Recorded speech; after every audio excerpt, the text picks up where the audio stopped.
من آلاف السنين لما الدنيا كانت لسه بتتعلم يعني ايه إنسان، قابيل عمل جريمة عمرها ما تتنسي. قتل أخوه هابيل. مش بس كده، ده فتح باب شر لسه البشرية بتدفع ثمنه لحد النهاردة. بعد الجريمة قابيل هرب، ساب أبوه آدم وساب الأرض اللي كان فيها النور، وراح في أرض بعيدة قالوا إنها ناحية اليمن، ومعاه زوجته. لكن الشيطان ما بيسيبش حد. إبليس راح لقابيل وقال له: عارف ليه قربان هابيل اتقبل؟ عشان كان بيعبد النار، والنار أكلت قربانه. قابيل صدق الكذبة وبنى بيت نار وأشعلها وسجد ليها، وكان أول إنسان يعبد النار على الأرض. ومن هنا الشر بدأ يكبر. بعد مقتل هابيل ربنا عوض سيدنا آدم بابن اسمه شيث، شاب صالح قريب من ربنا، بيساعد أبوه في الدعوة وبيعلم الناس الطاعة والخير.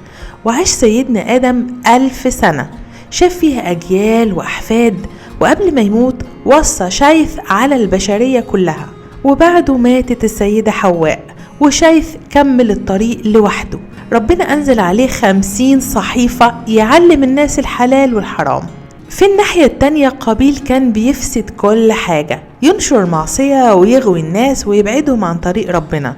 عشان كده شيث قال لقومه: اوعوا تروحوا ناحية قابيل ولا تختلطوا بيهم. وفضل الشر بعيد عن الخير لفترة طويلة. بعد موت شيث تولى ابنه أنوش. الشيطان غير الخطة، راح لقوم قابيل في صورة طفل صغير، وبدأ يغير في اللبس ويخترع موضة ويعمل لهم أعياد ويخلي الستات تتبرج.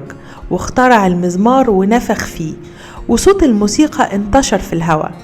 الصوت وصل لقوم أنوش الصالحين، واحد منهم ضعف وقرب وشاف نساء قابيل جمال وتبرج وفتنة، رجع حكى والشيطان كمل لعبته.